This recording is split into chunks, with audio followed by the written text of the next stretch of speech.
kaning Ginoo magtan-aw gid ni siya sa atong buhaton nya dili ni siya malipay kun muhatag ta ngadto niya nga kana di ay sobra sa atong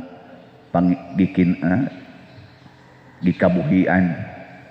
Gusto gid kay siyang mo malipay gid ni siya kun ang atong ihatag kana yung tanan nga atong gisaligan aron ta mabuhi. Nya kamo karon kining inyong pagsimba dinhi ug kini akong pagmisa gikahimut-an ka ni Ginoo. Basig sobra ra ni ba na may uban ngon wa jud ko kasimba pa der ngano man daghan kay kog labhonon. Nanuroy man gud mi sa akong kuan na man gud mi bisita pa der akong igagaw or akong igsuon or akong pag-umangkon gikan sa abroad unya pag-abot akong gisuroy wa na noon mi kasimba.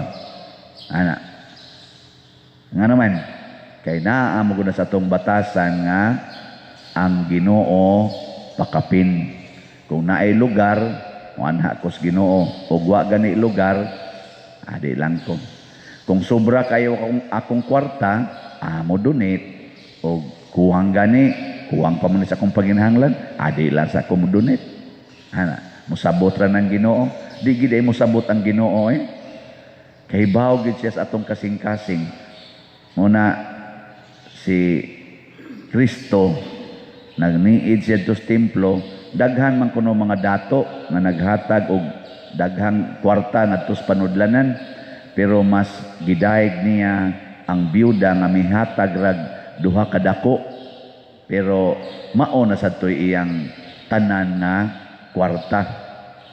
Tistingin na ninyo sige man kung challenge ninyo dinhi karon ba inighog kolekta nimba man gyud mo ihog kuno tanang kwarta gid nimo diha ihog kolekta ano bang maglakaw na jud kay gulis inyo ba makaya nimo dili tanawa awa inyo mga naong luya kayo wag yun mao din ay makalipay sa Ginoo di ay ana di malipay ang Ginoo ninyo na daghan kay tag mga usbunon si Santa Cecilia ug ang ubang mga martir nisunod sila ni Kristo wa sila mohalad og kwarta pero ang ilang gihalad mao gyud ang ilang dugo sama ni Kristo ba wa may kwartas Kristo pobre man siya dinis kalibutan unsa may iyang gihalad ngadto sa Ginoo wa siya magdag mananap ngadto sa altar kay wa man siya ikapalit palitonon man tong mga mananap wa man siya mamuhi kay sige man siyang lakaw ana siging sangyaw unsa may iyang gihalad ang gidaan niya sa altar ang iyang lawas og dugo iyang gipaagas iyang dugo niya kamo mosunod mo ani nilang Santa Cecilia nilang Pedro Calungsod atong santos dinhi sa Pilipinas nilang Lorenzo Ruiz mosunod mo dili hindi mamong tingog nga simba mo dinhi asa kisab dinyo sundon simba man mo sa atong unang pagbasa paagi sa martyrdom mao ang pagsunod sa sugo sa Ginoo nga dili gyud mo compromise kana bang why compromise kaning upat ka batan-on nga nabihag ni Nabucodonosor niingon ang Eunuko nga nag-atima nila nga kining mauni ang pagkaon nga giandam sa hari daghan man to sila niya sud sa pila ka higayon pakuanon sila pakanon sila atimanon sila tudluan sila sa standard sa hari gikas pagkaon sa ilimnon hangtod sa ilang mga kaning batasan niya si Kuan si Daniel ug mga kauban wa man sila kuanana o man sila maanad anang pagkaon sa hari niya para sad nila sa ilang tinuhuan kay pagano man to nga hari para nila hugaw ang maong pagkaon o gidili sa Ginoo ang maong pagkaon mao nang wa sila mukaon wa sad sila moinom nya ila ginang gibarugan wa sad sila masuko wa man sad sila manaway nga wa nay lami ang ila lang dili lang may mukaon ana kay gidili na sa among tinuhuan. Siya unsa man inyong kanon? Siya tagaay lang ni kuan diya. Utanon lang og kanang prutas. Siya unya, ako'y kasabas hari ani og dili mo muhimsog. Nya dili sa namunindot inyong pagkaalam. Siya testingi lang. Wa man sa sila mamugos. Testingi lang mig pila ka buwan, nya inighuman na ana susiha ang among naong tanawa og angayan ba nga ipresentar ngadto sa hari. Nya kung di gani angayan, ikaw na lang ana mo'y hukom. Di man sad sila mosupak, pero wa gid nila buhata ang gidili sa Ginoo. Kamo, kusog ba mong mutuman sa sugo sa Ginoo? Kanang di gyud mo compromise? Unsa man? Or kusog mo supak? Kita kusog ra ba kay tanang ingon nga musabot sad ang Ginoo oy. Musabot sad. Pragud anang ingon ang Ginoo, ayaw mo paningil anang utang. Ana, ay musabot sad ang Ginoo oy. Ato gunang kwarta. Ana. Kanang giingos Ginoo nga higugmaay mong kaaway. Sobra na sa nang iyang gibuhat oy, kasabot sang Ginoo. Di sa nasayon. Ako sige man jud kog pasayloan na niya. Gisabot man na ako siya pero ni sobra na oy. Mo na gyud upos na gyud akong pasensya. Mga inana ba no? Kusog kay tana, compromise. Mo na yung mga batasan sa mga yawanon. Nga unsa man mo? Diyos nun, yawanon. Huy padingog mo eh. Unsa mo muda patay na mo? Sa Diyos nun, yawanon. Nya dili mo mo kan, di mo compromise. Kasi magkuntis ra taan eh. Pragod anang ay mo pagdag bata usa karon kay gidili pa na mga bata ni simbahan. Magdag yun. Sabtalan sad mi padiroy kay way mahibilis bahay niya. Gusto magin mi musimba. Oy, compromise. Ana. Pagbuwag mo kay nagpuyo-puyo mo. Pagbuwag mong puyo. Aron di na mo kasa. Nya man pangumpisan. Di san madapa diri na namang guy bata. Oy, abi na may bata, magtipo na jud kuno sila puyo. Unya, unsa resulta? Mamanghuran ang bata nga wa lang yapoy kasal. Nya mosabot ang Ginoo ana. So pa mo gumi kwarta pa dir. Grabe wa mo kwarta, patay na unta mo ron.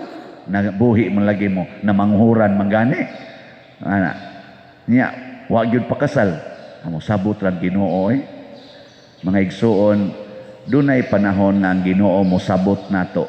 Kanus aman siya mosabot kun buhi pata. Ang Ginoo maghatag gid nato sa way sukod nga kaluoy og pasaylo. Pero timan-i mga matay bayata. Inig kamatay nato hukman gid tas Ginoo. Sumala sa atong binuhatan. Kadto wala na to'y compromise. Bisag pari pa, bisag santo papa pa, bisag obispo pa, basta inig kamatay nato gabaon ganitag pagsupak sa Ginoo, wa na gid to siya chance. Mo nay ginaingon nga dinhis kalibutan ang gigamit sa Ginoo gugma, kaluoy ug pasaylo para nato hangtod sa katapusang pitik sa atong kasing-kasing. Hangtod ng atong will makamit pa nato. Pero inig kamatay nato ang gamiton sa Ginoo mao na sad ang hustisya sumala sa iyang Dios nong kabubuton. Hustisya. Di ra ba jud kuno siya mailad kay ang tanan atong gibuhat nakit-an gyud. Ana no? Mabita na kanang mag-inusara kaming mga pari. Kami ra man gyung usas kwarto. Usahay baya na baya manuktok. Na ay manuktok eh.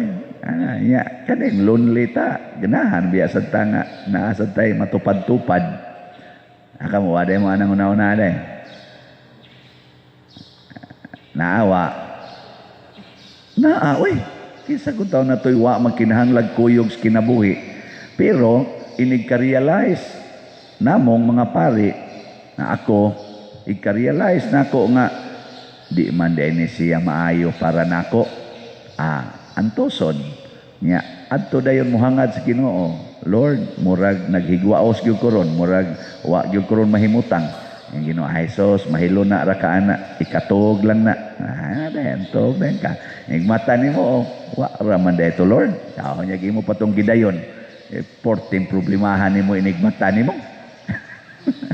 Siunan ka inigmatas pare na naitupad pagkadako ang problema.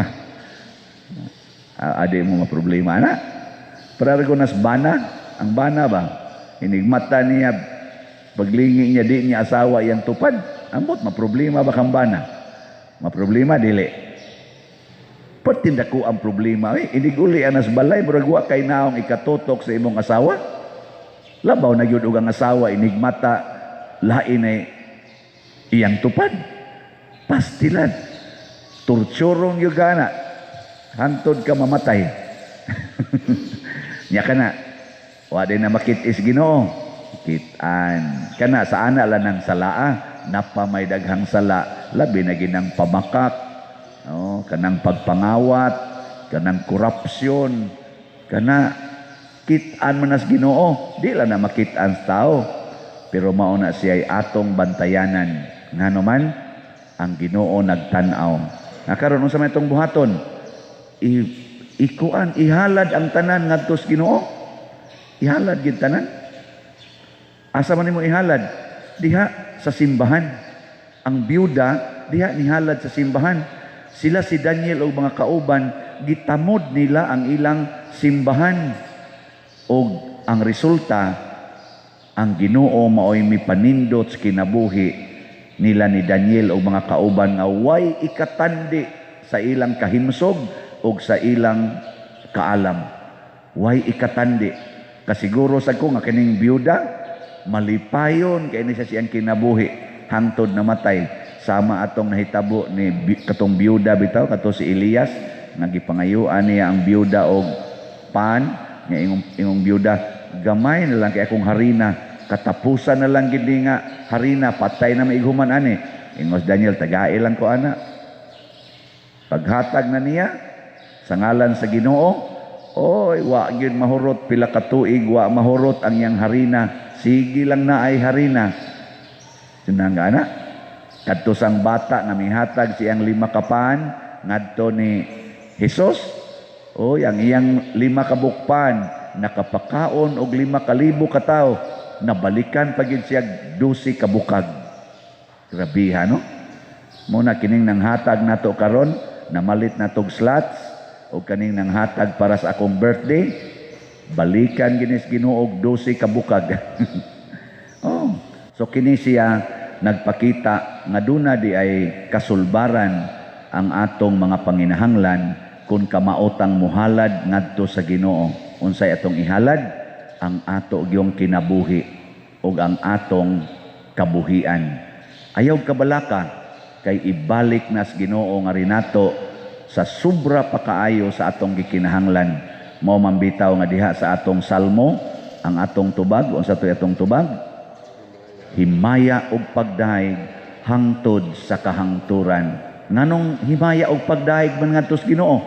Kay hangtod sa kahangturan buan ta niya grasya nga dili gyud mahurot. Nahurot bagong hangin, kadugay na ani, nahurot bang tubig, nahurot bang yuta. Wa ang grasya pakas Ginoo mo'y mahurot. Ay kabalaka na, naa siya supply nga sobra kaayo sa atong gikinahanglan.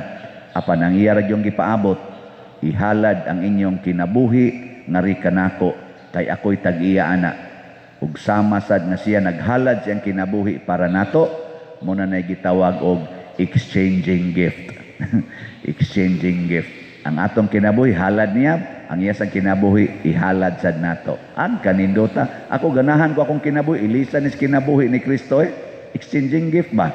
Muna si Santa Cecilia, iyang gihalad yang kinabuhi ngadto sa Ginoo, karon ang kasantos, ang kinabuhi sa kasantos gihatag sad ni Kristo ngadto kaniya ug sa tanan nga mga martyrs.